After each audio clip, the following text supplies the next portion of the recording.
Oh, damn, there he is. There he is. Hey, how you guys? Good. Dale Jr., I haven't seen you in 100 years, man.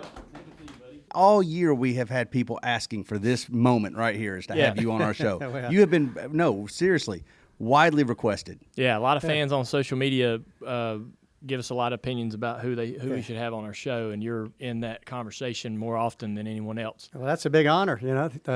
Fans still remember you. They do. They do. And a lot of fans remember you by the name the Rooster, right? And I remember hearing that, but I don't know how you got that nickname. Do you even know how you got that nickname? Well, sort of, in a roundabout way. We had a crew chief, Richard Broom, years ago. Yeah. Matter of fact, he worked at Hendricks for many years, and we were lucky, fortunate enough when I had my own race team that Richard came on and was crew chief for a while. And Richard, he was just a character. He was, I don't know how he came up on the subject, but he said, anybody ever told you you're like a rooster, a Bantam rooster? I said, what the heck, what are you talking about? He says, man, because if I can work and get you fired up on that steering wheel, he says, you'll attack anything. You know, you're just a little guy, but you'll go after anything. So, and that's kind of how it got started. And it's one of those deals. I mean, it could be named a lot worse. So I guess it's not too bad. Yeah. So you don't mind it? No, it doesn't bother me. No, that's kind of neat. Do people still call you that, like at first reference? Yeah, I mean, I'll see people I haven't seen, or they haven't seen me for years, and the first thing they'll say is, hey, there's the Rooster, you know, and I think, oh, okay. So you were born Richard Lee Rudd. How did you get Ricky? I'm not really sure where that came from, just early on. It was kind of funny because once I started racing and learning about all the different drivers, and I guess I was named after him, or I think I was named after a great grandfather, but Richard Lee, and it's Richard Lee Petty. Right. So it's kind of odd that ended up with that name, a racing name when I was born, I guess. Yeah. So you said it, man. You know you'll run into people I hadn't seen you in years. I hadn't seen you in forever. So what have you been doing? Man, I wish I could tell you all these great, exciting things, but kind of doing exactly what I want to do now, you know, and not on a schedule. And that's, I know as far as booking things in advance, and I'm probably getting labeled hard to get along with, but it's nothing personal. I just, I don't want to be on a schedule anymore. Yeah. You know, I've lived that schedule forever. I don't want to do a schedule anymore. So if somebody calls up this morning and says, hey, I need you in California to go do something, and I look around and Linda's sitting around and she didn't have anything to do, and she goes with me, well, we'll hop on an airplane and go out to California. And that's kind of how we live life now. We don't really live on a schedule. We just sort of live day to day, and just sort of, you know, all the years that you didn't have control of your schedule, now we're taking advantage of having control of it. Yeah, and you've been doing that for over 10 years now. Yeah, it's added up. You know, you look back at it and you say, man, where did those 10 years go? And but it's neat. It takes you a while to sort of get racing out of your blood. You never get it totally out of your blood. Right. And you'll never do anything the rest of your life that compares adrenaline-wise to what you did in a race car. And I guess I figured out finally after I retired, I'm an adrenaline junkie, and nothing fulfills that like driving a race car. What are some of your hobbies though? Well, it changes. It tends to change because I tend to get bored with things. So for a long time, I was riding mountain bikes pretty aggressively. Really? Yeah, I was doing that for a long time. I was riding about 4 or 5 days a week. No kidding. And decided I want to be a mountain bike racer maybe at one time, and ran my first mountain bike race. And I said, that's not necessarily such a good idea. There's more training. These guys are very serious about doing that. And this was just on a local level. It was just more than what you anticipated? Well, it was going to be a lot of work. You know, I was taking something that I had fun at, and I'll do that. I mean, that's just a character flaw. I'll take something that's usually pretty simple that most people have fun at, and I'll turn it into something complicated and make it more than it is. And I was working out, training, eating right and stuff, and I just said, you know, I went mountain biking just to get away and have fun. Now I'm right back, just like driving a race car again. I've taken something that was fun and made it more complex. So now I haven't been mountain biking. When I do, it's just, you know, a pleasure ride, and I can't ride the miles like I used to. But did you ever ride road? No, I liked road to ride on the road, but I'm scared of that. Yeah. You know, it just scares me having my back to traffic. And guys do it all the time. I understand now. It's kind of neat because you go to the racetrack now. I understand that most of the crew guys have their bikes, and whenever they have days off, or afternoon off from probably 5 o'clock on, they hop on their bikes. They could do a ride. That's right. And they just have a blast with it. I think it's great. I think it's neat. Jimmy Johnson got me into it, and I rode 2,400 miles in 2017. Yeah, is that right? And I've fallen off quite a bit. I don't ride as much as all, but I miss it. But I feel the same way. Like I bounce between being nervous about riding because I don't like riding alone. Yeah. Versus, you know, if there's a big group then you're kind of intimidated by the speed of those guys and not doing it enough. Yeah, you got to do it. I mean, you got to live it, really. You do. Yeah. You do. You'll fall off. Like I when I was riding 2,400 miles in 2017, I had worked my way up from 15-mile-an-hour average over 20 miles to 19, which I was real happy with that. And then I quit riding for about 3 months, and I was back down to 16.5 mile an hour. So, I mean, you got to keep doing it to stay strong enough. Yeah, you got me beat. I was doing my 2 years I was riding hard. I did 5,000 miles in the woods. That's a lot. That's a lot. The woods is harder because you're going a little slower and you're climbing a lot. Yeah, it's more work on your legs. The only thing I know is when a guy shows up that's never ridden a mountain bike, but he's a road bike guy, you know good and well that cardio-wise you can't keep up with a road guy. Yeah. But then you sort of ride the trails enough, you sort of learn how to outmaneuver them. You know. Exactly, the finesse. Well, if you were looking for adrenaline to something, a hobby to replace that adrenaline, did that give it to you? And if not, what have you still been seeking that to try to fix that adrenaline rush? Well, the older I'm getting, that's finally starting to calm down. I'm 63 years old now, so it's not a big deal as like it was. I keep a go-kart. I've got a stall up at GoPro Motorplex. I keep a couple of go-karts. Really? Yeah, and I raced 2 seasons up there. What? Yeah. See, now we're getting. We knew he had to be doing some racing, right? Yeah, no. So I got a garage full of the latest. Well, I say latest grades. I haven't opened the garage door in a year and a half, so I think it's still there. But and I'll do that a while, and I got bored with that, and I'm piddling with airplanes. I like to fly airplanes. I have my pilot's license in the '80s. Yeah. So anyway, my son came along, and he's got interested in flying. So we went and bought a little small airplane. After 10 years of not having an airplane, we bought just Linda calls it our putt-putt airplane. So it's just nothing fancy, and that's what it's for, putt around. Yeah. That's awesome. All right, man. Well, let's get back, dive into your career a little bit. I know you started out as a go-kart racer and racing motocross, right? Yeah. All right. How did that get going? What was the catalyst? What was the one thing that got you interested in racing? I'd have to say there's 5 kids in our family, first of all. Really? And, there's a lot of kids. And I was next to the youngest. And my dad was a body shop guy. He was a body man. He could build stuff. And he built a replica small car for all the kids in the family. Not me. I was 4 years old, 4 or 5 years old. So it really wasn't built for me. It was built for my older brothers and sisters. And it wasn't a fast one. It was just a miniature car, had headlights and all kind of stuff. But they kind of lost interest in it. And then, I came along 4 or 5 years old. And I'd wear my dad out. Hey, let's go out and run a go-kart. Let's go run it. And I'd just wear him out. And so I was myself, and I think I'm trying to think, my older brother, he liked to run it some.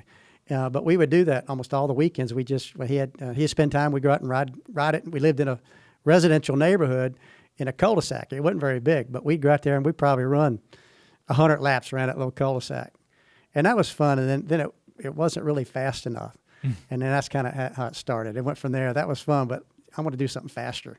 And that's kind of how it just kind of snowballed from there. Yeah. And so you got into go-kart racing and motocross, and what was connect that to racing stock cars? You jumped in a stock car in 1975 at Rockingham, but what was the bridge? Well, that's a good question. I really don't know. It just sort of happened. It's not like I'm not smart enough to have made a long-term plan. It just sort of unfolded. And the go-kart racing was great. It advanced to the point where we're going all over the United States, eastern half of the United States, running all the national races, and found out that I could do pretty good in that. I won a lot of races doing that. But these were not the kind of go-kart tracks that you see around town. It's like Road Atlanta, Watkins Glen, VIR. Yeah. I was 9, 10 years old driving 100 mile an hour at VIR. Laying down on your back. Wow. Lay down go-karts. Did you go to Daytona? Daytona was just starting when I went car racing. Yeah. So we did that, and man, I loved the speed. I found out I was a speed You went junkie. to Daytona on a go-kart? No, but they did run go-karts, but the year I sort of retired, moved on out of the go-kart racing, that was the first year they went there. I did race at Charlotte, Rockingham. Right. They ran Charlotte, Rockingham. Yeah. They eventually got to Dega. Yeah, but those things, they're very fast. People don't realize, How was that running around Charlotte Motor Speedway at 100 mile an hour or 120 mile an hour on a go-kart, laying down flat? You didn't have anything to compare it to. It was fun. It was fun as heck, just being a kid, and laying on your back. Literally the cart would bump the ground every now and then. That way you had to, if you didn't bump the ground, you weren't low enough. So you would just kind of scrape the ground a little bit. But running 100 some mile an hour, at that young age, it was just unbelievable because area that I grew up in, it wasn't really so much a race town as it was if you went farther north to Richmond. That was big stock car country. But where I grew up. What town? What town? I grew up in the Chesapeake, Virginia Beach area, Okay. Norfolk. So I grew up there. But, you ask what happened after I had to get the motorcycles. Well, the go-kart races were about every 3 weeks. Well, I was getting bored in between and just ended up with a little dirt bike just playing around. And then I found out I could do okay on it because I was riding with guys that were racing local. And I could go pretty good. I wouldn't say I could beat up on them, but I could ride with them. And then it went from there to full-fledged dirt bike motocross. And I wasn't pro level. It was more, I could compete pretty darn good on local stuff, but now and then the big boys would show up in the town, the national guys, and I could run with them for about 10 minutes, and I give out because our races were very short. Theirs were long, but I liked it. But I still was the car thing just sort of stumbled onto that.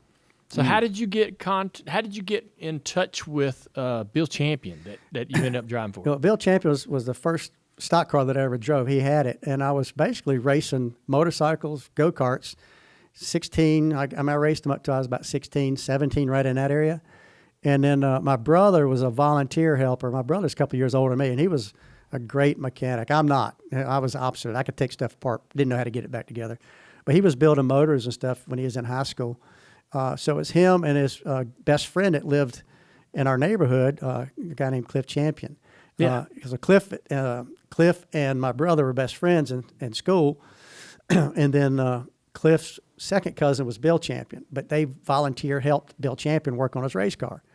So Bill was getting up in age, and then and he kept mumbling, "Hey, I'm about ready over this stuff. I'm too old to drive this thing anymore." And then my brother and his best friend Cliff said, "Hey, well, you ought to get Ricky's brother to try. He's really good at racing and stuff." He said, "How much car experience he's got?" He said, "Well, he's never driven a race car, but he's good on a motorcycle and he's good on a go-kart. You need to give him a try." And he did. Bill gave us, basically gave us a try. And you ran a cup race like that. Yeah, I literally late went. model, I no literally no. Were you not scared to death? I was petrified because before that, what happened is it didn't happen exactly like that. What happened is Bill had a cup car that at that time they would sell the cup cars after 2 or 3 years, and they'd end up in the late model, which is the Busch Series Nationwide Series. Mm-hmm. Today, that's where the cars came from. They were sort of hand-me-down cup cars.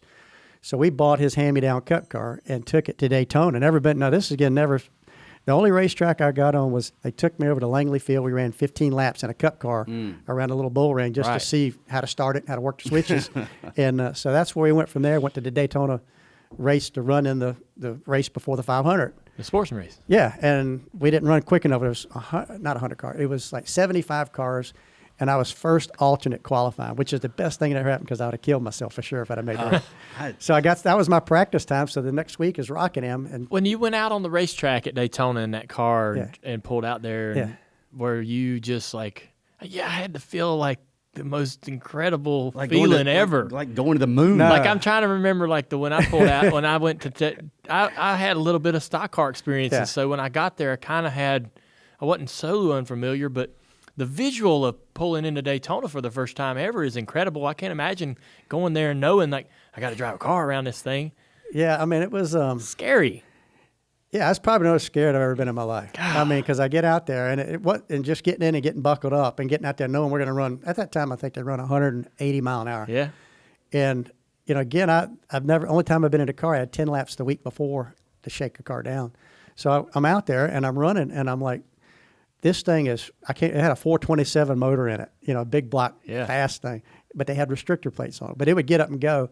And I remember thinking, this thing is fast, but it drives like a dump truck. I mean, it reminds me because I was used to tossing go-karts, flipping them around. And, slow. Yeah, and it was just like I'm driving a school bus. Yeah. And I'm running way, way too fast to be going to drive this. Driving a school bus. Yeah, to be driving a school bus.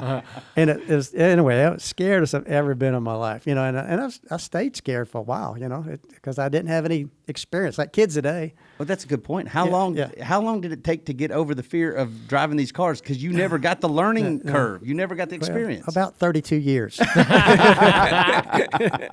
Gotcha. Yeah. Right. But it did give you adrenaline. If you were looking for that. No, that was adrenaline. I overdosed on adrenaline that day.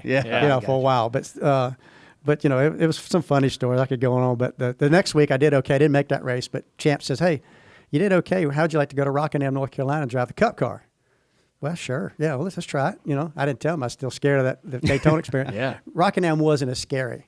But again, I roll in there for my first Cup race, and I'm trying to remember how it unfolded, but I remember getting on the racetrack and running, and made the race, qualified like mid-pack, and I finished 10th or 11th. Yep, you finished 11th. And what people don't really, I mean, that looks good on the record, Yeah. but what you probably don't see, I was 30 laps down over on the far bar. I was probably 20, 30 laps down, and Donnie Allison had lapped me, I don't know how many times he went by me that day. And I was a great shape, I thought, from motocross racing and kart racing, and I was running, it was 500 laps, I was running with my tongue hanging out, even as slow as I was going. It was hard. Yeah. And Donnie passes me for about, I don't know, the 30th time, and as he's going by, I'm thinking, I'm like up on that wheel, and he's driving by me, he's waving, because I always gave him, he just waved.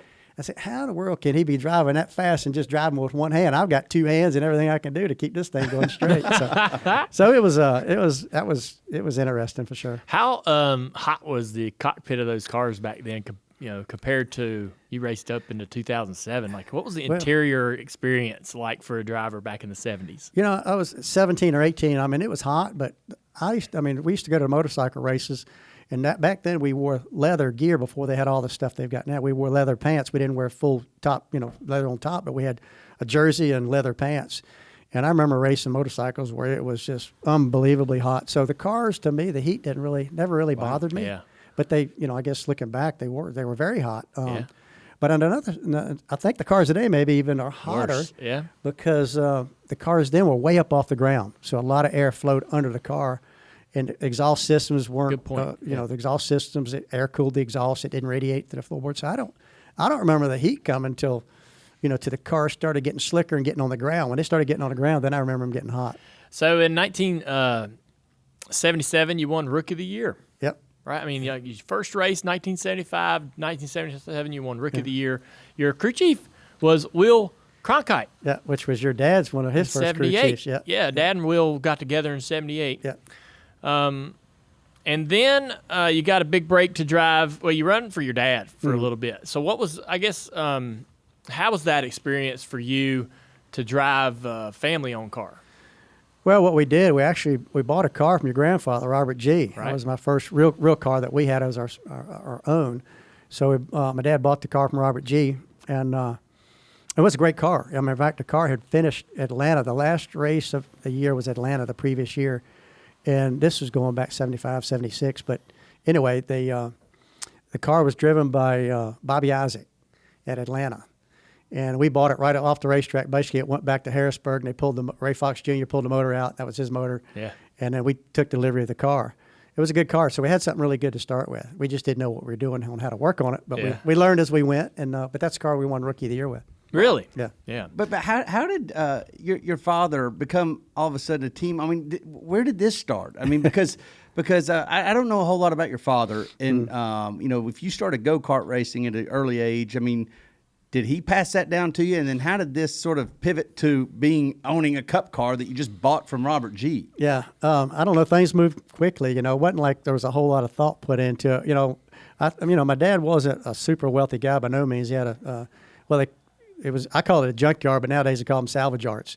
In their day, they did okay. They made a little bit of money. And so that money, I mean, he sacrificed a lot. They didn't do any family trips. It was anything you could take from the junkyard went into that racing. So that's what funded your racing all the way up? Yeah, for quite a while. Yeah, that's what the money came from my dad. I didn't have any money. I was a delivery parts. I could call myself a manager, but there was no other people delivering parts but me, so I was in charge of deliveries. There you go. And there was a point there near the end of that deal where y'all were running thin. Yeah, what happened is we had a bunch of friends. It was all volunteer help. I worked on the car. My brother built our motors, and then we ended up taking everything we could. Will Cronkite came in the picture to get us organized later on. He was a smart guy during that time period, but. There wasn't a whole lot of extra money. I mean, we go to the hotels, and I'm talking like it was rough times. I was tickled to death to have the opportunity. Yeah. But the people before us, the generations before us, roughed it even more. We get to a hotel room. We had a bunch of volunteer help that would show up from all over. We were fortunate about that. But the hotel room, we'd have 4 or 5 guys in a hotel room, and we flip a coin to see who got to sleep on the box springs and who had to sleep on the mattress. We take the beds apart, and you flip a coin and see who got the mattress or the box springs. And, but that's how we went. But we even doing that, ridiculous hours we worked because there wasn't enough of us to go around. But we were able to do great things, but I don't think people realized, the hardships we had to overcome. If we needed a piece of sheet metal, we went out in the backyard, junkyard, and found the biggest Cadillac out there with a good hood on it. It couldn't be good because my dad could sell it. So we had to find what's crumpled a little bit, take the torch out, cut a big piece of square steel out, bring it back in, clean it up with a grinder. And that's how we built race cars back then. Wow. So, but anyway, that kind of wore thin. Everybody was physically wore out. They did this for a couple of years, and they just couldn't. Even though we won Rookie of the Year, I mean, everybody almost needed to be in a rest home somewhere recuperating because it just about killed everybody. Right. And nobody wanted to do it anymore. So that's kind of how that came to an end. Yeah. Yeah. Your career almost came to an end. Real close to coming to an end. Technically, it pretty much was ended with a family operation like in '77. We run the Rookie of the Year, but we only ran a few races in '78. Right. And in '79, I get a call from Jenny Dunleavy out of Richmond. Said, "Hey, you interested in coming to work?" Just like that. Yeah, bring yourself. You don't need nothing. Just bring yourself. Maybe bring your helmet and a driver's suit. And that's kind of how that started. And the hardest thing for me to do was when I went to work with Junie and we go to the racetrack. First time I came in off the racetrack, I got my driver's suit on. Well, I get on a creeper and start going on, I think changing the gear, whatever we needed to do. And Junie said, "Oh, hold on there, Bubba. It ain't going to work this way." He said, "You just go over there and sit on the back of that truck and relax and enjoy this. And you're not going to touch this race car," because they probably knew how bad a mechanic it was, really. So that's why he told me to go over there and sit down. But that's I learned how to be real lazy after that. I learned how to be a driver then. What was that like driving for Jenny Dunleavy? Man, just like, what a neat guy. I mean, just full of life experiences and he just had a unique way of talking to everybody. And that was an amazing team for the amount of, they only had a handful of paid guys, but the volunteer guys he had could have gone in any cup shop and gone to work and been one of the top guys in a cup shop then. But they were volunteer. Most of them worked like they were a machinist from one industry and then, shipyard builders. They could do everything.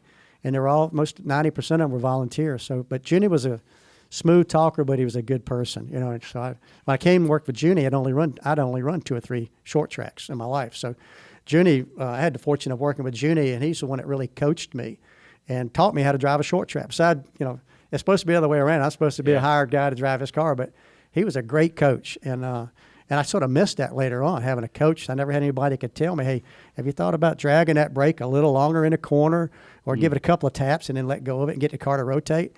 Junie was full of that because he had got through working with Ray Hendricks and Sonny Hutchins and all the great legend short track racers. My goodness. Did you ever know him? Junie? Well, I mean, I didn't know him. I was too young, but I was around. I've always, in these conversations, Junie's name comes up a good bit, and I only know him just of what I've heard. Yeah. I mean, and I've never had an opportunity to hear people expand on who Junie Dunleavy was and what made him so special. What did make him so special? Well, I think, first of all, he was a great mechanic, knew everything about race cars. But the biggest point about Junie, he was just a great person. Like you put him in the category of a Bud Moore. I mean, just in a different way. Junie was just really smooth, polished, but you didn't have a contract. You shook hands on a deal. And he just did what he said he was going to do. And he just had a way with working with anybody's personalities. He could adjust and get the best out of everybody and make everybody feel like part of a team. Sounds like a good leader. And a man of his word. Great leader, yeah. That's the best way to categorize Junie. You ran 1981 with Dygard, a pretty awesome race team in its own right. Jake Elder was crew chief for the first few races. Then he left like he tends to do. So that really would happen with him, huh? He'd just take off. Yeah. He just not show up. Suitcase Jake, yeah. That's when I went to work for Dygard, Gatorade, Darrell Waltrip had just left. Right. So it was a great honor. What led up to that, prior to that got me the job is we had an old family car, Monte Carlo, that we had built at our shop back in Chesapeake. And basically, nobody wanted to, it was a great car. It got built. I think we raced it once or twice, hardly ever raced it. Yeah. So that Monte Carlo was sitting there, and nobody wanted to go work on race cars. Nobody wanted to race anymore. So Linda, who I've been married to for 39 years, we all grew up together, same high schools, everything, dated through high schools.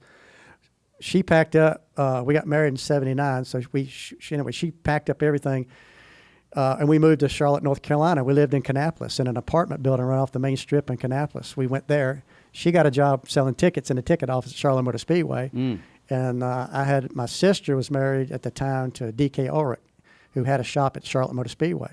So he said, if you want to come down here, I'll let you have a stall and you can get your race car ready to go and come over and run Charlotte.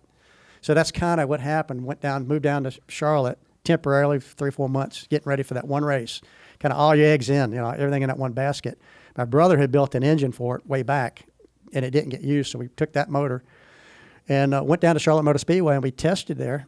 Just me, and I think had a couple of volunteers help me get the equipment over into the infield to go practice. So went over there, and it was kind of the week before the big event, and we ran good. We ran maybe, I was about 15th fastest in practice, and looking forward to coming back. And a guy comes through the garage. I knew who he was. He was a legend. Harry Hyde came up to my car, hung out a little bit. He kind of looked around the race car, and it was just me and some volunteers that I had to help me. There wasn't many people at the track. So he looks at the car. He said, boy, if you want to, he said, I can help you a little bit on this car. I think I see it's good like it is, but I think I can help you a little bit. And if you're interested, I said, well, yeah, heck yeah. I'm beat to death trying to get this thing ready to go. So we took it across the street where Hendrick's shops are today. And Harry had I don't know if it's still there or not. There was one long strip garage over there, long building. So we bring it over there. And so I go to work the next day at Harry's shop, and he's got Jimmy Maycar, who was a young guy at the time, who runs Joe Gibbs Racing now. Jimmy Maycar. Randy Dorton was his engine builder at the time, who went on to be Hendrick's engine builder. So Harry and Randy get our motor out of the car, and they go to work on it. They take it over to the dyno, and they start working on it. Me and Jimmy are working on the car. Harry comes by, son, you need to put these lowering blocks in. That'll help you. And he came by, and just one thing after the other. We go back to Charlotte Motor Speedway about a week later and qualify on the outside pole. Yeah. So that same car. Wow. Same car. And we raced. We probably could have won that race. I got wrecked on like lap 6. Buddy Baker spins out, and I hit him and knocked the fender off our car. Damn. And we still finished third. But wow. But what that's really that was the miracle in the whole thing. That was the moment. To make it all happen. And still owe those guys a ton of favor. My brother's motor. Funny story later. My brother shows at the racetrack. Harry's in the dyno room. They're running that motor, and Harry's on top of this motor. It's running full blast. At that time, turning about 8,000 RPM. Harry's up there with a flashlight. He's looking down at the carburetor. While he's on the motor while it's running, and he's looking in the carburetor, watching the fuel flow. And he says, and so he comes back a little later on. I said, I changed some carburetors around. My brother shows up, says, Harry, I understand you've been hanging over that motor, looking down in there and stuff, watching the fuel flow when that thing was running on the dyno. He said, yeah, I have. We found a little something. We changed the manifold, made it better. My brother said, I wish I'd have told you the crankshaft in that motor's got about 4,000 miles on it. And back then the cranks were good for about a race. Right. And this crankshaft had like 4,000 miles. And Harry said, and because Harry used to brag about his bulletproof glass in his dyno room, and that got to be a funny deal that Harry don't realize he was sitting on that ticking time bomb looking in that motor with a flashlight. That's awesome. Oh, man. Yeah. So you had a year with Dygard, Yeah. and then you that deal went away in a season, and you ended up going driving for Richard Childress. Yeah. What's your emotions at this particular point? Well, what happened at Dygard, it was a great team, wrong timing. I showed up. It wasn't real hard to figure out because after the Charlotte experience, I get a call, 2 or 3 calls, but one of them was from Bill Gardner from Dygard, and wanted to know if I wanted to come drive his 88, the Gatorade car. I said, well, sure, yeah, I'd like to love to drive that car. Yeah, heck, that's opportunity. I just can't believe. You sure this is really Bill Gardner on the phone? I just didn't believe it. So, and that's kind of how that thing started. But when the contract showed up, I got it first time I ever seen a racing contract, and it showed up. And I think I was going to drive for 25% of the purse, and it was a 10-year contract. My God. And I mean, it definitely was one-sided. And I said, man, this is not right. I said, how about we don't do a contract? No, you got to sign this contract. And I debated real hard about it because we had another opportunity shaping up to stay with Harry Hyde. Hindsight, that'd have been the thing, but it was, this thing was going to happen with Dygard. The thing with Harry Hyde depended on what kind of money deal came along. So anyway, I took the deal with Dygard, and it was great. It was great until Suitcase Jake quit after the Daytona 500. And then we're sitting there. We got the small cars. They downsized from those big old cars down to those little cars. Yeah. And nobody in racing knew how to work on them at that time. And it was a lot of changes that happened. So I'm a young driver. I was dependent on those log books that Darrell Waltrip had developed with, the big old Bertha, the Monte Carlo that was famous for him. Right. And that logbook went in the trash can. And here it is. I'm a young driver and good equipment. I didn't know what to do. Be almost like the drivers today. They don't really know much about the cars. Right. I didn't know much about the technical side, and I wasn't the guy that could straighten out these issues. So anyway, that we floundered around, won a lot of poles, didn't win a race, finished well, but then that thing came to an end at the end of the year. And then Richard Childress gives me a call. First of all, Gardner wanted to hold me to a 10-year contract. Yeah. He was going to farm me out. Sounds kind of like a Roush contract. I don't know. It wasn't good. It does. It wasn't good for me. It wasn't rocket science to figure out this is not a good deal for Ricky Rudd. So anyway, I said, I'm leaving. Sue me. I ain't got anything. Sue me. I'm gone. This isn't for me. This is all about you. So I'm gone. And Richard Childress calls up, says, Ricky, I'm step back. I'm not driving my race car anymore. Matter of fact, your dad drove for him some 6 months prior to that. Yep. And Richard his equipment was kind of tired. They didn't have time. They tried to freshen up for your dad. They didn't have time to get it all fresh. They had any money. Richard didn't have any money. That's what he said. So try to get it freshened up. So anyway, his deal blew up. So he goes, drives for Richard. End of the season, my DiGard deal blows up. So Richard doesn't have anything. He did have Greg Sachs was going to come in and pay him a lot of money to drive his race car. And so Greg was going to be the driver for Richard Childress, and Greg goes to Daytona testing in the winter, about kills himself. So takes a bad hit, and he's in a hospital. Yeah, big crash. So then I get a call from Richard, and I'm not quite sure how it came together. Matter of fact, it might have been your dad might have told me. I don't know if you noticed, we used to stay at your house on the lake. Yep. Way back. You were like 7 years old. Yeah, I remember. And I got that in my notes. Oh, do you? Okay, come in. So you and Earnhardt were friends going way back. We used to be friends. I mean, we'll get into all that in a second. Yeah, but y'all started out as friends. Yeah, I mean, Dale Sr. hit it big. And, the thing people don't realize about Dale, I mean, worked in the junkyard. Dale, his job, he was inside gasoline tanker trucks. His day job was he'd get down inside those gasoline tanker trucks, weld up the cracks, get out, do that all day, get out, and then go work at his ex-father-in-law's house, Robert G., work on race cars at night. And that's about the time we got to know each other. We kind of hit it off pretty good. And when we were in town to save the hotel money, we'd stay at Dale Sr.'s house. We'd stay 3 weeks at his house while we're racing Wilkesboro, Charlotte, and we'd come hang out. He was nice enough to let us stay with him. And you remember that? Yeah. Yeah. Did you ever try to talk? Did you? I mean, you were always so quiet. You just kind of stayed in the corner and minded. He was always in trouble. Was he? He was always doing. He was always cutting up. Nothing major. I mean, he was always like. But that's what you remember. I was a mild annoyance. No, that was a good. I just remember he was a neat little kid. We went out water skiing one time. I think you probably learned how to water ski about that day. I did. But anyway, he was a neat little kid. I remember Kelly, but I remember Dale Jr. and just thinking, what a neat kid. Look what he's turned out to be. Shame that happened, but I mean, he was a neat kid. But no. So anyway, okay. So the Richard Childress deal, we go to work for Richard, and again, Richard had a chance to beef up his arsenal of cars and motors during the winter. So 82 comes along, and Richard calls. Yeah, I'm not doing anything, Richard. I'd love to drive your car. He says, no, Ricky, I've got just enough money. If we go to Daytona and do really good, we might be able to run 6 more races this year. Oh, my gosh. He said, I've got enough to run 6 races, but we should be able to run those 6 races really good. So I show up at Richard. So Richard's better than anything. I don't have anything else going. So I showed up and get the cars all fitted up and adjusted. And we go to Daytona. I think we sat on the pole that year. Kerry Yarborough won the pole, turned his car upside down on the second lap. So we were really second fastest. We got to start on the pole for the 500. So anyway, and about the time right before the Daytona 500, we get a phone call from Piedmont Airlines. While I was at the shop hanging out, he says, anyway, that was the beginning of the money coming in. So it unfolded. It was very nice. I mean, it turned out really good. Yeah, good-looking car too. You and Richard go and won 2 races that year. You won Riverside, I believe. We didn't win any the first year. We won a lot of poles. We won a bunch of poles. Yeah. Didn't win any races. We blew up out of 30 races, we probably blew up 25 of them. God. What? We blew up a lot. But he was still, I'm sure Richard was just putting old pieces together, parts, and he was instead of different engine guys trying to help him. And I mean, cars were fast. They ran good. They blew up. And that was could be expected.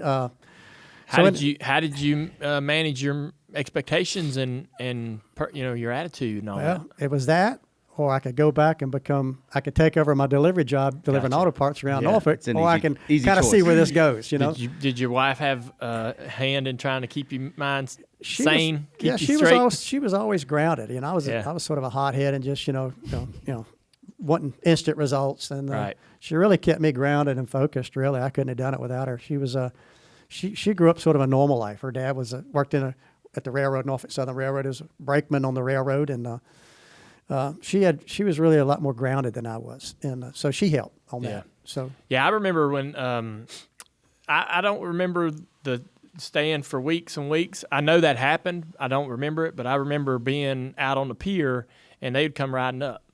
And she was always incredibly nice. And, him and Dad were buddies at that time.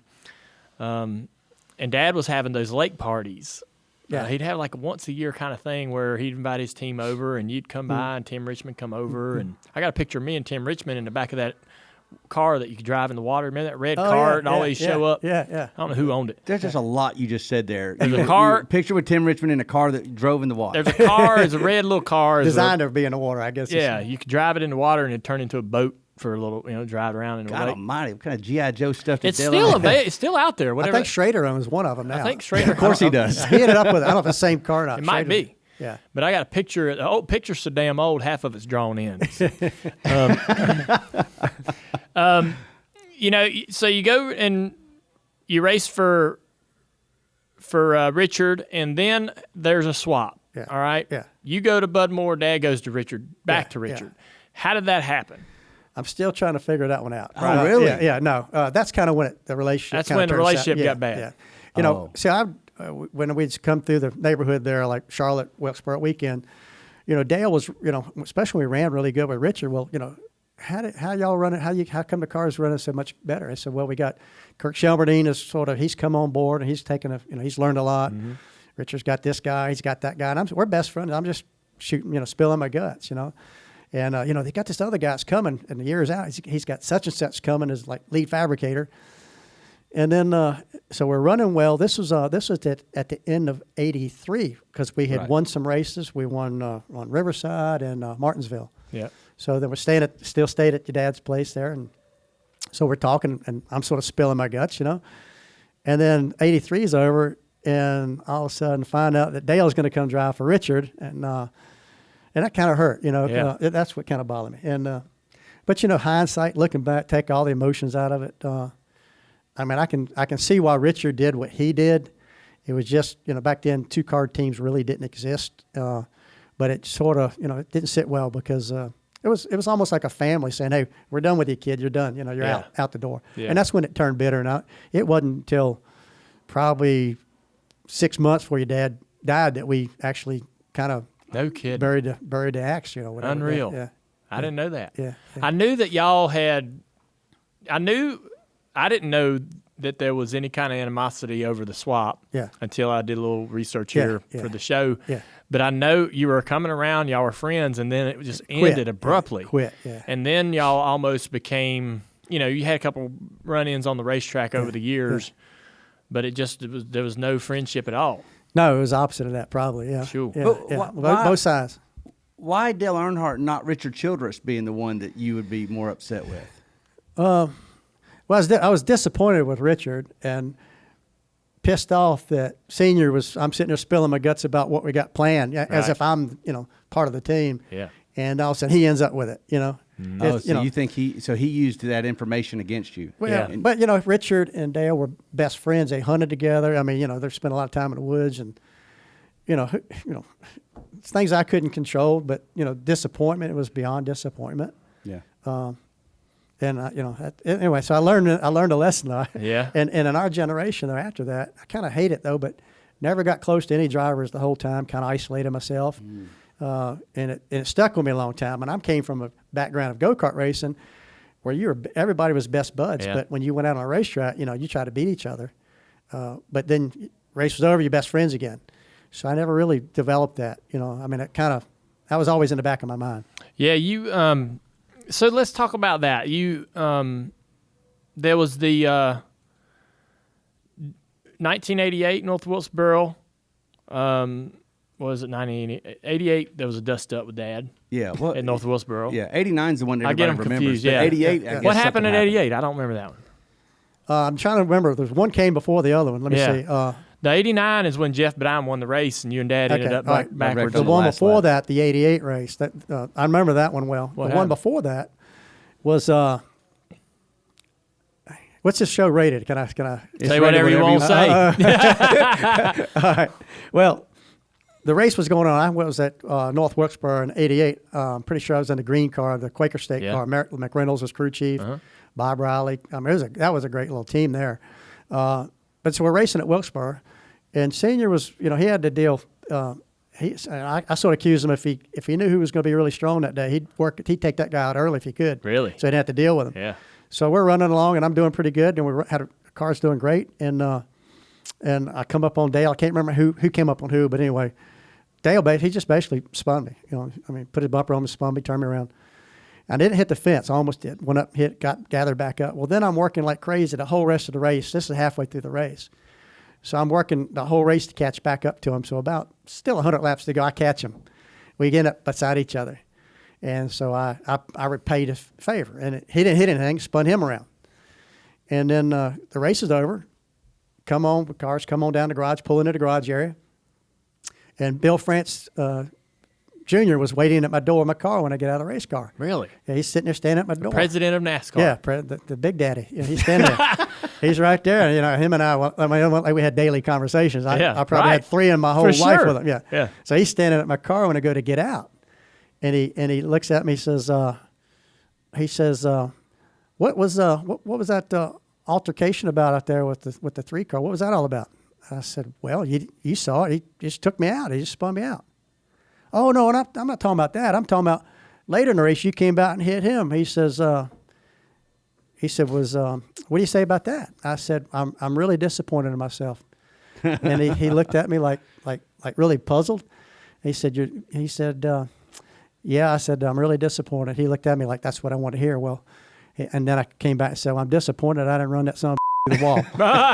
You said that? I said that to him. And he kind of looked at me, kind of smirked, walked away.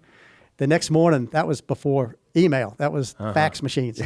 On my fax machine, $10,000. Just like that. Conduct detrimental to the sport of auto racing. Unreal. That was it. So anyway, that's just that's funny little table. story. Yeah. I laugh at it now. I don't think it's funny as hell now, but it wasn't funny then. And in 1989, I was there for this one. Boy, this one hurt. Yeah. You and Dad go down into turn 1, and honestly, I'm gonna call it the way I saw it. Yeah. It looked like you and him went for the same space.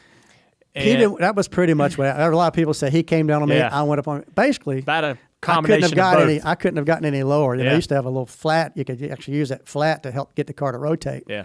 So I waited to the reason I waited to that last lap because I knew he was going to come back and try to wreck me. Yeah. So I didn't want to put myself. I wanted to do it in a way, and I already made my mind up. I wasn't planning on passing him. I was going to run square to his door, and I was going to run square down the back straight. I was going to run square in 3 and 4. You didn't want him to get behind you at all. I didn't want him behind me, so I was going to get down and then I had more car than he did at that time. Right. So it wasn't going to be a question as long as he was on my outside. So that's why I took the bottom. Yeah. And I wasn't planning on doing a nice clear pass. You had to think a step beyond that. Right. So I done thought it through and figured it all out. What I didn't figure out is that he didn't want to give that space up, and how he got his car to come down as low as he did. And I couldn't go any lower. We hit, we got together. We hit and spun. Yeah. I was more mad that y'all let Jeff win yeah. than anything. The whole end of that thing, it was one of those deals that, he wasn't even a factor, But our 2 cars, your dad never really saw me all day because I had a flat tire I had overcome, something happened. So I was never even in the picture. But the whole time, McReynolds is our crew chief. He said, just sit tight, just don't do anything stupid. We got the best car. So anyway, when I caught your dad near the end of the race, he wasn't expecting it. He wasn't because he was the dominant car all day. And I think it shocked him that all of a sudden in the last 10 laps he's gonna lose this race. He knew it. Oh yeah. What point of the year was this race, and what were the ramifications on the line that I think that made this thing ratcheted up? Dad and Rusty were in the middle of the points battle, and Rusty and Dad, had I don't know if Rockingham came later, but Rusty and Dad got together at Rockingham, ended up ripping the back of Dad's car off, and Dad was so used to winning championships, and here he was in the thick of a battle with somebody that he felt like that he could beat, and he lost. He lost the title to Rusty that year. And when you lose a title, you look back at days and moments in the year when you think, well, there went 12 points, there went 24 points. And, so that the Wilkesboro deal was tough. Part of me wishes, I didn't, you went down in the corner. You didn't go straight up into side of Daddy, but Daddy came down a little bit. In my mind, I'm like, if we just could have ran second that day, even though second would have sucked, we wouldn't have went to victory lane. But damn, that was a lot of points we lost that day, and then a couple other events throughout the year. But so all right, after that, there was pretty interesting stuff happening in the garage area with Conversations and Dad. It was nearly a ride. I never come that close to seeing. Were you there? Were you there that day? I was there. It was scary. Yeah. I mean, the fans were on the fence. I mean, they were trying to, what little bit of security they had. It was Going at you? well, half of them were yelling against me, and half of them were yelling for me. I mean, it was like a mixed crowd. It was a close thing to a riot. And I know that day, McReynolds, myself, and I don't know if your dad did or not. We got out of the infield. We were parked in the infield. We went to leave. I laid in the bottom of Larry McReynolds' van with a blanket over me. Really? And I understand your dad might have done the same thing. Wow. I mean, it got nasty. Yeah. So after, so you and Dad had that was probably the height of y'all's frustrations with each other, or were there others? That's pretty much it. I think it was, I look at it cost me a race, which at that time was as important to me as his championship was. And I looked at him, so he could have given a little bit. I really, of course, I'm seeing it my way. Sure. But I mean, I couldn't have gone to the bottom of the track anymore. And it wasn't like we were close. Those cars were on the radial tires at that time. And Goodyear hadn't figured that out exactly on how to get those tires not to be treacherous getting in the corner. Yeah. And that's really sort of They're still the same. I'm pretty sure the radial was out at that time. I could be wrong. But it was. It was. It was a tricky time. Yeah. And Wexbar turn one was not a. We both went in there. I didn't have to go in there hot. I got my car turned. And if it had been 2 car lengths later, I'd have had to turn. My car wouldn't have spun. But anyway, it is what it is, Yeah, you said a moment ago that you and Dad worked things out. Yeah. How'd that happen? I can't remember exactly. We ended up leaving a racetrack at the same time together. And as far as when we kind of buried everything, it would have been whenever the last race at Rockingham was. I don't know what year that was. One of these stat guys could probably tell us. But we're leaving the racetrack, and we're in street cars because we don't have far to drive, so we're leaving the racetrack. And we're kind of back and forth in the traffic flow, and all of a sudden, somebody's trying to crowd their way in. It was, and then you let them go, and then, still trying to get out of the infield. So we get out of the infield, and then Senior pulls. That was Senior beside me, so he rolls the window down. Hey, what are you doing? I said, we're gonna head at home. What are you doing? He said, we're gonna go get a bite to eat. You want to join us? We're gonna go to PF Chang's in Charlotte on the way home. You want to stop and go have a dinner with us? Yeah, sure. Let's do that. So we did. As a matter of fact, in that conversation, I had a piece of property I was getting ready to build a shop on, and your dad said, well, at the dinner, we're sitting there just catching up. He says, if you need any help, he said, I got a bulldozer. I got a guy, bulldozer and operator. I'll send over there if you need somebody to move some trees and stuff for you. So, I mean, that's kind of how thoughtful he was once you got, That's if you weren't on the bad side, But, I mean, so you had that whole ride home. I mean, you were leaving Rockingham, so you're going to go drive an hour or so to Charlotte. And were you thinking, what in the world just happened? Because you guys have been harboring this ill will for a decade. Yeah, I don't know. I mean, it was time, and it was good. We had a real good dinner. It was just, it's kind of like, I mean, it almost reminds you of a family squabbles. You get squabbling with your brother or sisters, and if you're not careful, you let that go on way too long, and then you eventually you get older, you start cleaning stuff up a little bit. So it was kind of more of that type of a situation, I'd say. Yeah. Did you feel good about it? Oh yeah, no, it was felt. How do we let that fester for so long? Really. Of course, by that time you'd had bouts with Rusty and everybody else, right? But nothing. It was they were different bouts. They were. Yeah, they were different. How so? Well, you didn't have the personalized feelings involved, But you didn't because of what happened with Dale back in the '80s, right? Because you say you didn't let anybody get close to you anymore. Well, I mean, the deal with Rusty, I mean, he stole 2 or 3 races from me, just out of, just being a jerk, really. No more reason for that. We never really ran each other on the racetrack. I mean, had no, hey, I got a debt to repay. But a couple of times I had some races won, and he's being lapped. He had a wreck or bad equipment that day, and just would go from the bottom up to the top to turn me around. So, I mean, it was just stupid stuff. Yeah. Stupid. Rubberhead. Yeah. No disrespect now. We've actually, we do talk occasionally now. Did you give him that name? No, I think his dad gave him Rubberhead. Dad gave him Rubber Neck, and you altered it. Oh, was it? Oh, yeah. I don't know for sure. But man, but time heals everything. That's right. Now we're a bunch of old guys, and you look back and laugh at it now. But at that time, it seemed pretty serious. Yeah. Did you work out things with Kevin Harvick? Or is that one still? I've not seen him since You haven't seen him? you know, since he was standing on the roof of the. No, he wasn't on the roof. I'm sure. Yeah, he was. He on was the on roof. the Yeah, he roof. was on the roof. So So you was got- other people. I but wasn't he was- concerned about him. It was his big bodybuilding squad of crew guy. Yeah. guys. And no disrespect, I had the Wood brothers, greatest people in the world, wouldn't harm a flea. And, you know, not real. You look at the Wood brothers, they're 50, 60, and you look over there at the Childress crew, and they're all 18, 20, and look like they've been eating a ton of steroids. They're all bulked up, you know. Yeah. And it And wasn't they real, like to fight. it wasn't real hard to figure out, you know. Pat Tryson came up. He wouldn't let me get out of the car. Probably saved my life that day, probably. RCR I was trying crews, I was trying to get out. they're still feisty. They're still ready to go. Yeah. So, you know that.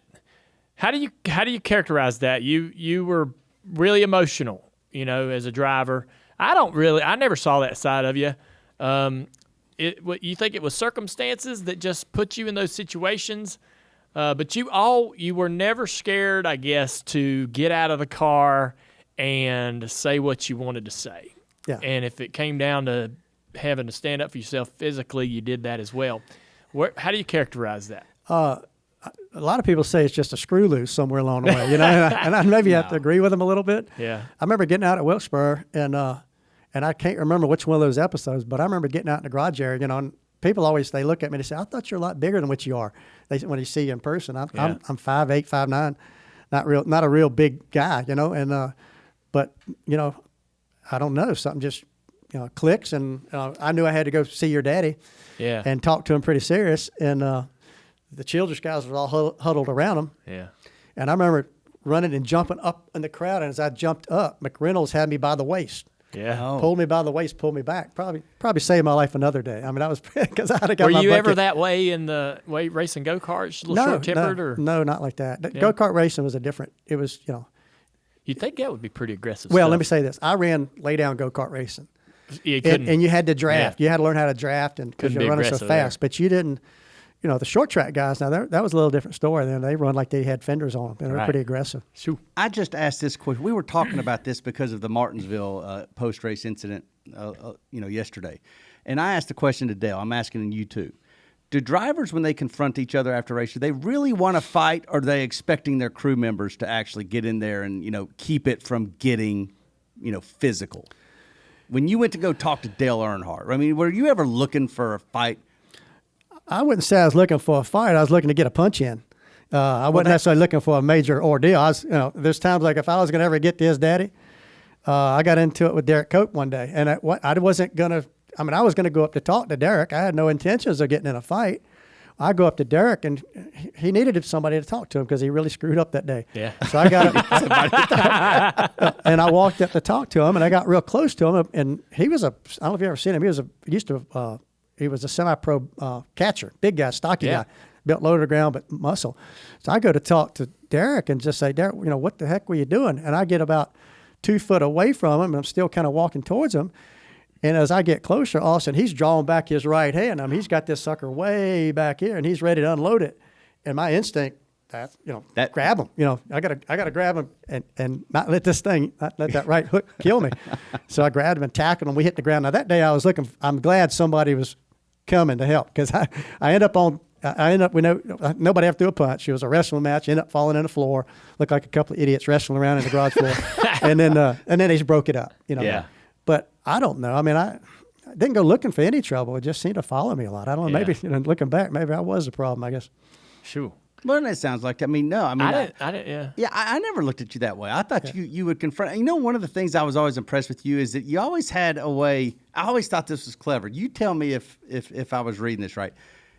Your play on words. It's, you know, in the post race interviews and stuff. It was much like you said what you said to Bill France. Now I was disappointed in myself, and then because I didn't, you know, wreck him harder or something like that. But I always thought, like with you and Rusty in particular, you would just, you know, be very political about how you address the situation. And you're like, no, it's just, you know, one of those, you know, we were racing hard for the same position. But I always thought there was something more to it.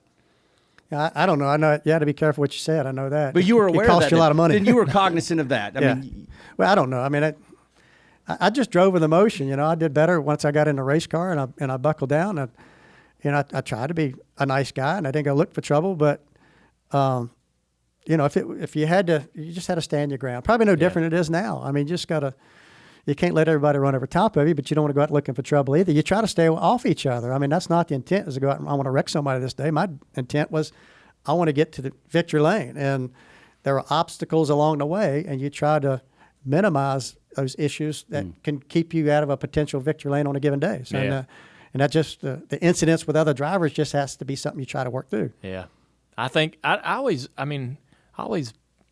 raced you a lot, and I never once felt worried that I was going to set you off. So I wouldn't categorize you as a short fuse. But wait, hold on though. What was he like to race against? I don't know. He was so fast, I didn't see much of him. I looked back at a race in Richmond. Somebody sent me a video the other day, and I was driving the Texaco car at Richmond. Yeah. And I looked back at it, and we were racing like heck for the win. It was Harvick, myself, and you were right in the middle of it. You're in the thick of that. Behind you two. Yeah, you were sitting there watching all that. Yeah. Thinking, that's a wild you're going to think I'm going to win this race because these guys. I was hoping y'all was going to take each other out. We tried. That was that was 2002, I believe, or 2001. And you and Harvick traded. Of course, it didn't end bad that one. No, we won the race. He was congratulating you even after the race. Yeah. It was really. It was a few years later. It was really heartfelt. I'm sure. Oh, you did. Gotcha. We skipped over something that I know people are going to be upset if I don't ask you about this. But driving for Bud Moore, you go to Daytona, 1984 Busch Clash. Get turned around off turn 4 and flip terribly down the front straightaway. The pictures and images of that crash and you flipping violently and the out the window net comes down and your helmet's bouncing around in the door jamb, and you had to, it's famous for the fact that you had to tape your eyes open to be able to run the Daytona 500.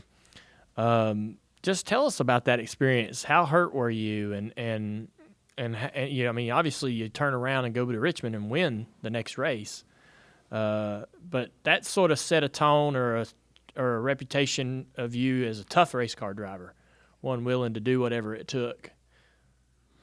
So, I remember that pretty vividly, I guess, after, getting turned around. And that's back when the cars were the short wheelbase cars and no one really had a handle. That was before the roof flaps on how the roof flaps now keep them on the ground pretty much. Back in that day, they were doing those reverse flips. It was 200 mile an hour. I think they were unrestricted then. So anyway, the car got airborne.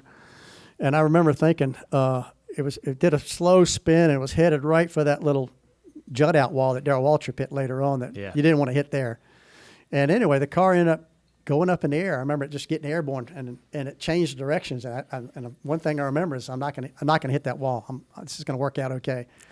But it was up in the air. It felt like much higher than what it was after looking at the video. And I really don't remember the ride. I just remember when it came down. Before it came down, I remember thinking, don't get knocked out because this thing, it could knock the fuel cell out of it. And don't go to sleep. Yeah.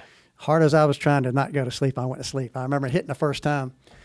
And it's almost like watching NFL game tapes, when you hear when they have those big speakers and you can hear the field, you hear the action actually on the field where they got those satellite dishes listening in. Because I remember hearing myself, when I hit the ground, I heard this all the air leave my body. I remember hearing it, like somebody just hit me in the stomach.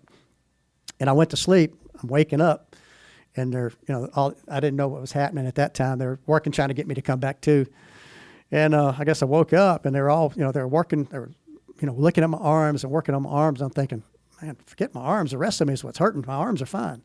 Looking at the video, I see why they were worried about my arms because they were out of the car. They were out of the car. And every time it would roll, good Lord had to be there because every time it would roll and it would start to roll over on that roof, my arm was, it was out. Looked like Buddy Baker with his arm all the way out over top of the roof. Yeah. And it would come down, and I guess centrifugal force would whip it back inside. And then it would whip again and go out again. So it looked like my arm was out. It looked like I was going to rip my arm off. Sure. But just very lucky. I guess, matter of fact, the seat in that race car is the one your dad was running before. And he used to take like a Econoline van seat and dig all the foam out of the center of it. I don't know if you've seen him, how he did it. But I liked the seat in the car. But when I hit, the reason I almost came out of the window because when I hit, the whole bottom of the seat broke off. So the bottom of the seat hit the floorboard, and now you could put loose. 2 people under the shoulder harnesses. Yeah.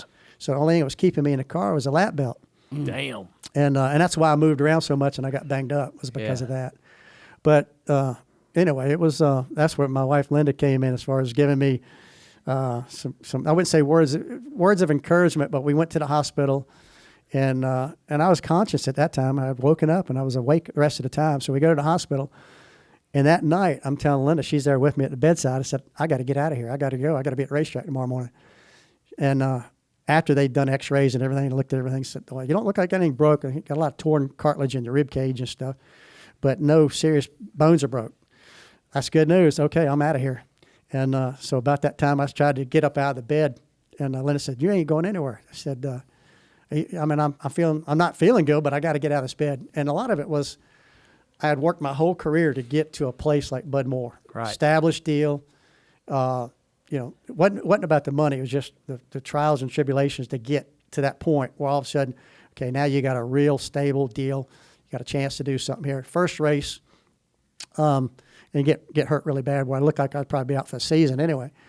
So I'm in the hospital room and get ready to get up. Linda said, I'll tell you what, you're going to spend at least the night. I said, no, I'm not. She says, okay, Mr. Tough Guy, get up out of bed and walk over there and look in that mirror, and you tell me what you see. So I get out of the bed, go over to the mirror. This is like 2 or 3 hours, 4 hours after the wreck. I get to the mirror, and I'm looking at this person. I don't know who I'm looking at. It don't even look like me. And I came back and said, well, maybe I'll spend the night anyway and take a look at it. So, and that's kind of, so your eyes swelled up, and you had to tape them open. Whose idea was that? Well, I went out on the racetrack. We didn't get on the racetrack the next day. I was at the racetrack next day, but I could not have gotten on the racetrack the next day. I just physically couldn't do it. But it rained out everything that was going on. So I knew we had to get a backup car and get out there and get going again. So the next day was a Tuesday. So we get up, go to the racetrack, go out on the racetrack. And, it was a little bit of work to hold it down wide open at that time, 200 mile an hour. They didn't drive that good anyway, no spoiler on the back. So I was able to do it. And, but I remember I get to the corner, and I get going down the corner. I couldn't see. It was like lights out. I'd see it'd go black. And I came back in, and I told Bud, I said, I got a bad problem. He says, what is it? I said, I can't see when I go in the corner. Everything turns out, lights go black. And he looked at me and I said, well, man, he looked at me and said, man, your face is really swollen. So I'm not really sure whose idea it was. I'd say it's mine. Bud would probably say it's his, but it's one of those deals. It wasn't a lot of thinking. Yeah. We got to get a next practice session, and there's some duct tape laying there. So the next thing we knew, I got somebody there with some scissors, cut up some duct tape, and just taped the swollen eyes up. Not so much the eyelids open; it's everything above your eyelid. Right. Pulled it up on my forehead, stuck it, put the helmet on. Let's go. It worked. So it didn't Made a hurt. difference? It didn't hurt, but it fixed it. It did? I could. Wow. And I think I might have drove the race. I think I had a little fancier tape, medical tape. Sure. But it was still taped open. For 500. So your face was so swollen that it basically was hindering brow. the peripheral vision and Yeah. everything. So Yeah. you basically just pulled it up. You couldn't get the swelling to go down. I had ice and everything. It wouldn't go down. So you had to do something to be able to see. My eyes were. It's like a fighter that's just got the crap beat out of them. Your eyes are swelled shut. It was no different. Yeah. And just taped them. Taped all that excess skin up. How long did you drive for like that? Like just that next session? Well, we drove a couple laps. Drove the sessions, finished the day out. I think it was just a couple of morning practices, not much. And then might have been the next time I sat in a race was the Gatorade 125 races, and I think it wasn't great. I made through it. I think we finished 6th or 7th in that 125. Whoever it was in front of me, I just followed their bumper. That's all I did. And then you won the next week? We finished. We had to run the 500 too. So then the following week, go to Richmond, and everything's fine. I got a flat jacket. I think Humpy Wheeler's brother was a trainer at one of the colleges, and he came up with the flat jacket all during the speed weeks. Got me over to Maitland High School right next door and used their ice jacuzzis and stuff. Got me through the 500. He came up to Richmond, got me through the Richmond race, and we ended up. Everything was pretty normal at Richmond, other than it was a lot of physical pain from my ribs. I bet. But It had to hurt, right? yeah, but the scary thing after that, I think, man, I'm good. I'm all back. Whatever I was, I'm back. Go to Rockingham the following week, and all of a sudden the lights are out again. Couldn't see anything. Go in the corner, couldn't see, and figured out. I ended up going to the Medical College of Virginia. Best experts, in the country on what's going on. I think what it was now is just trauma from the concussion. Yeah. And I couldn't see. And it was G-force related. When I go into corner at Rockingham, he pulled a lot of lateral, vertical and lateral G. And they did all kind of testing, and basically they come up with it. Said it's, it could last a week, it could last 3 months, it could last the rest of your lifetime. We don't know. And anyway, it ended up going away. Ran Rockingham, not doing so well, and then the next race after it was fine. Man, I mean, listen, the concussions affected your vision. oh yeah, big time. Yeah. I mean, when you look at the pictures of that wreck at Daytona and where his helmet's banging around in there, it was tough on his head. Man, we got we're out of time. I hate that. And I do We too. got so much more. I mean, We'll come. Yeah. So I need you to come back. We'll do it. If you get if you don't get a bunch of negative feedback about this guy who's No, rambling we're on, gonna then have we'll amazing do it. feedback because Yeah. you had a lot to talk about, and we got some amazing stories from you. But we didn't even get halfway through. we didn't. Talking about your career. Obviously, we would love to talk to you about you as an owner. Beyond that, driving for Yates and all those years with the Wood Brothers. I was honored that you gave us your time.